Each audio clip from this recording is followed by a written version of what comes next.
Hello and welcome to sajhaentertainment. You are watching Nepal के so the sub programme. आज हामी यो कलङ्कीको underpass रोडमा आएका छौँ. अन्डरपास रोडमा देख्न सक्छौँ हामी गाडीहरू कुदिरहेको छ. यहाँ चाहिँ कङ्क्रिट उडेर धुलो उडेर साथ दिएको छैन. त्यही पनि यहाँ के भइरहेको छ यहाँको बारेमा अनि यहाँभित्र भएका केही कामहरू अपुग भएका जस्ता हामीले लागेका कुराहरू तपाईँमा पस्केका छौँ. हेर्दै गर्नुहोला साझा इन्टरटेनमेन्ट. अब नेपाल सरकारले हेर्दैन, अब आफैले दबाई गर्नु पर्यो. मेन यसको तपाईँको एडभान्टेज भनेको जामबाट बस्नु नै हो. कुरै नगरौँ, त्यस्तो असिलोको त कुरो नगरौँ. अब घाँटे बेलुका गएपछि ख्याक बाइक केही पनि आउँदैन.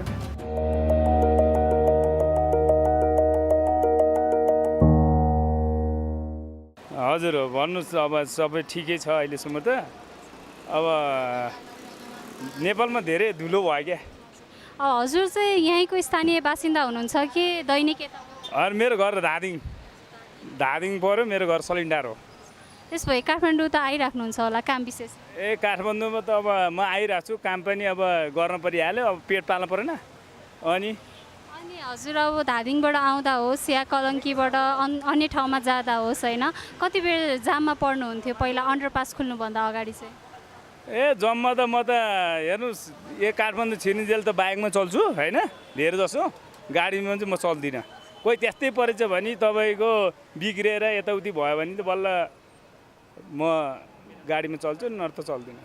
बाइकमै हिँड्नु हुँदाखेरि पनि अब जुन यो पहिला यो अन्डरपास नखोलुन्जेलसम्म चाहिँ होइन, हजुर जाममा पर्नुहुन्थ्यो कि? जम्मा त कति अब जम्मा त कुरै नगरौँ न. कति टाइमसम्म जाममा पर्नु? 1-1.5 घन्टा. अनि यो अब अन्डरपास अहिले सुचारू भइसकेको छ होइन, त्यसले चाहिँ अब कतिको सहज भइरहेछ त? अनि अहिले अब ठिकै छ. अब धुलो उडिरहेछ. अब मान्छेहरू नि यताउति अब गाडी चढ्ने बेला अब सबै अब धुलो भन्छन् है यताउति. अब काठमाडौँ ठाउँ त अब गाउँघर जस्तै भयो. अब त्यस्तै भनिरहेको छ. अब के गर्ने, यस्तै अब नेपाल भनेको यस्तै हो. अब के गर्ने त. अब धुवा धुलोको व्यवस्थापन हुन पऱ्यो. अनि यातायातको पनि लगभग राम्रै छ. अनि हजुर जबमा आउनको लागि चाहिँ पब्लिक भेहिकलमा आउनुहुन्छ कि हजुरको आफ्नै बाइकहरू छ? म त पैदल नै छ, नजिकै छ. पैदलै आउनुहुन्छ. अनि अन्डरपास खुल्नुभन्दा अगाडि चाहिँ यहाँ कति बेरसम्म जाम हुन्थ्यो गाडीहरू? गाडीहरू त बेसरी नै हुन्थ्यो. प्रायः जसो यो मेन नाका नै भयो. त्यो हुनाले धुवा धुलो लगायत साह्रै गाह्रो थियो. हजुरलाई चाहिँ मेनली चाहिँ अब यो जामले भन्दाखेरि पनि धुवा धुलोले चाहिँ धेरै नै असर परिरहेको छ? त्यो त पक्कै पनि हो. अब यातायात त सामान्य कुरा भइहाल्यो. मेन चाहिँ धुवा धुलो नै बढी प्रभाव पारेको हुन्छ. अनि यो धुवा धुलो व्यवस्थापन गर्नलाई चाहिँ हजुर अब हाम्रो माथिल्लो तहको प्रशासनको मान्छेहरूलाई के भन्न चाहनुहुन्छ त? अब यता मात्रै भएको भए चाहिँ हुन्थ्यो. देशैभरि नै यस्तै छ माहौल. प्रायः जसो अझ कलङ्की भयो यता कोटेश्वरतिर. त्यही हो, पानीहरूको व्यवस्थापन, बोट बिरुवाहरूको संरक्षण त्यही हो. तर पनि पानी छर्केर हुन्छ कि कसरी हुन्छ व्यवस्थापन गर्नु पऱ्यो धुवा धुलोलाई. त्यो कलङ्कीको अन्डरपास खुलेपछि चाहिँ हजुरहरूलाई कतिको सजिलो भइरहेछ? जाममा पर्नु भएको छ कि छैन? छैन, अहिलेसम्म जाममा परेको. धेरै सजिलो भएको त्यहाँ खुलेदेखि चाहिँ. त्यो नखुल्दाखेरि चाहिँ कति टाइमसम्म जाममा पर्नुभएको थियो? त्यहाँको त्यो अन्डरग्राउन्ड पास नभइन्जेलसम्मलाई चाहिँ उता कालीमाटी जाने चाहिँ 1-1.5 घन्टा, लगभग आधी घन्टा, 1 घन्टा होइन आधी घन्टा जति चाहिँ जाममा पर्थ्यो. अनि हामीलाई यता कलङ्की यता घुम्नलाई रिङ घुम्नको लागि चाहिँ खासै टाइम लाग्दैन. 5 मिनट 10 मिनट त्यस्तै हो जाममा. यता बल्खु कलङ्की कालीमाटी साइड जानेहरूलाई चाहिँ धेरै बेर नै जाममा बस्नु पर्थ्यो. त्यो चाहिँ धेरै बेर जाममा बस्नु.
नमस्ते, हजुरलाई स्वागत छ हाम्रो च्यानलमा।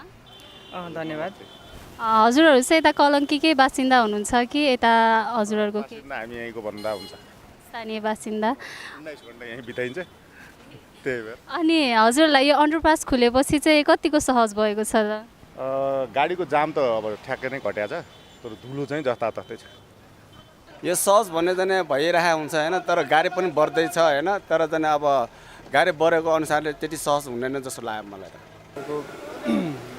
गाडीहरू तपाईँको जाम हुनु पाउँदैन अनि ट्राफिक म्यानेजमेन्टलाई धेरै असर, मतलब ट्राफिक जाम हुनुबाट बचेको छ होइन। अनि तपाईँको यो धुलो धुवाँबाट बस्नुलाई पनि सजिलो भयो। अनि त्यसपछि यस्तो रोड एक्सिडेन्ट हुनेहरू कम हुने भयो होइन। अनि मेन यसको तपाईँको एडभान्टेज भनेको जाम हुनुबाट बस्नु नै हो। होइन सहजै हो होइन, तर यो सबै यो अहिले चाहिँ एकदम सबै पर्फेक्टली सबै सकाउनु पर्ने हो क्या पहिले। यो नसकाएर अधकच काम मात्रै भयो खासै। अनि हजुरहरू अब पहिला यो नखुल्दाखेरि कति टाइमसम्म जाममा पर्नु भएको थियो त? त्यो नखुल्दाखेरि धेरै 1.5 घन्टा, कहिले 2 घन्टा, कहिले चाहिँ 4 घन्टा, ठेगानै छैन त्यो जाम हुने, त्यही भएर। अनि अहिले खुलिसकेपछि अब त्यो जाम त भोग्नु परेको छैन नि त होइन? अनि साह्रो त भोग्नु पर्दैन होला, तर चाहिँ अब पछि चाहिँ भोग्नु पर्ने जरुरी जस्तो लाग्छ मलाई। अहिले भोग्नु नपरे पनि पछि चाहिँ भोग्नुपर्छ जस्तो लाग्यो। अन्डरपास खुले पनि यो धुवाँ धुलोले चाहिँ हजुरहरूलाई गाडी चलाउनलाई कतिको गाह्रो भइरहेको? त्यो धुवाँ धुलो बन्ने चाहिँ गाह्रो त चालकहरूले चाहिँ धेरै खाइराख्नु पर्छ होइन, त्यही भएर चाहिँ एकदम समस्या त यो धुवाँले नै हो होइन। तर चाहिँ एउटा चाहिँ सरकारले के भने चाहिँ प्रदूषणको लागि चाहिँ मुक्त बनाएर निस्केको यो सुजुकी गाडी हो, सानो गाडी होइन, तर धुवाँ त फालेको छैन। तर सरकारले चाहिँ धेरै जस्तो प्रदूषण गाडी चाहिँ प्रयोग गरिरहेछ, निकालिरहेछ। अब हाम्रो सुजुकी चाहिँ यो ग्यास हो, हाम्रो ग्यासको लागि चाहिँ हाम्रो चाहिँ होइन यो गाडी चाहिँ हाम्रो प्रदूषण चाहिँ मुक्त गाडी हो यो होइन। यही गाडी चाहिँ फाल्ने भन्ने प्रयास गरिरहेछ, त्यही हो। त्यही त यो पनि सुन्नमा आएको थियो कि यो सानो गाडीहरूलाई चाहिँ अब रिप्लेस गर्ने भन्ने कुरा आइरहेको थियो होइन। अब त्यसले चाहिँ हजुरहरूलाई कतिको मर्का पर्छ त? हामीलाई चाहिँ अब के मर्का पर्ने भनेको सम्बन्ध कुरा चाहिँ के छ भन्दाखेरि जसो गरेर पनि यो गाडी चाहिँ प्रदूषण मुक्त गाडी चाहिँ फाल्न चाहिँ प्रयास नगरोस्, सरकारलाई चाहिँ म यही भन्न चाहन्छु। विद्युतीय गाडीहरू आयो भने चाहिँ सबैलाई राम्रो हुन्छ, प्रदूषण पनि कम हुन्छ। एक्सिडेन्ट हुनसक्छ होइन, तर मान्छे आफै तपाईँको यो पैदल यात्री आफै सतर्क भयो भने, आफै तपाईँ केयरफुल भएर हिँड्यो भने एक्सिडेन्ट चाहिँ कम हुन्छ। त्यही त हुनु पनि त्यही थियो नि, मजाले उद्घाटन गर्नुपर्ने, क्लिन हुनुपर्ने, सफा हुनुपर्ने। अब त्यहाँ फोहोर धुलो छ, मान्छे जस्ता त्यस्तै त्यो अन्डरपास खोलेर खासै गाडीलाई चाहिँ पास हुनु चाहिँ सुविधै भयो, तर हिँड्ने मान्छेलाई चाहिँ केही सुविधा भएन। उ यसरी बाटो काटिरहेको छ। अब पहिले आएर मान्छेलाई हान्थ्यो भने केही पनि छैन, यहाँ कोही कानुन पनि छैन, केही पनि छैन, जताबाट काटे पनि हुन्छ। अब हजुर त अब धेरै जस्तो बाइकमा हिँड्नुहुन्छ होला होइन, अनि हजुरलाई यो धुवाँ धुलोले चाहिँ कतिको असर गरिरहेको छ? होइन हामीले मात्रै होइन, यहाँ सबैले तपाईँको यही धुलोले अब उडेर गएर त उयो घरमा बस्ने मान्छेलाई पनि एफेक्ट गरिरहेछ नि। हामीलाई त पऱ्यो सबैलाई एफेक्ट भइरहेछ नि, काठमाडौँभरि एफेक्ट भइरहेछ। यो व्यवस्थापन गर्नको लागि चाहिँ हजुर के सल्लाह सुझाव दिन चाहनुहुन्छ? व्यवस्थापन गर्नको लागि सुझाव भन्नाले जसले सम्बन्धित निकायलाई पनि राम्रोसँगै थाहा छ होइन, उनीहरूलाई थाहा नभएको कुरो होइन। अब उनीहरूले त्यो कुरोलाई बुझ्नु पऱ्यो, काम गर्नु पऱ्यो। उनीहरूलाई थाहा छ सबै कुरो, कसरी व्यवस्थापन गर्ने सबै कुरो उनीहरूलाई थाहै छ नि। थाहा नभएको कुरो होइन क्या। अहिलेको सरकारले तपाईँको भन्नुहोस् न अलिकति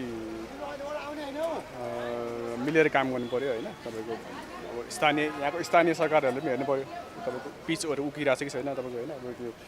अब यो तलको अन्डरपास अलिअलि काम बाँकी छ नि, त्यो अलिअलि काम बाँकी भएको तपाईँको अब समयमै पुरा गरिदिनु पऱ्यो होइन, टाइममा पुगिदिनु पऱ्यो, टाइममा अलिकति टाइमको ख्याल गर्नु पऱ्यो होइन। अनि त्यसो समयमा यो तपाईँको बजेट निष्कासन गरेर तपाईँको होइन वडाबाट तपाईँको भनौँ न मान्छेहरू तपाईँको सबै जुन सम्बन्धित मान्छे छलफलमा बसेर एउटा राम्रो तपाईँको बजेटहरू टाइममा ल्याइदिने, बजेट होइन यसको लागि छुट्याइदिने।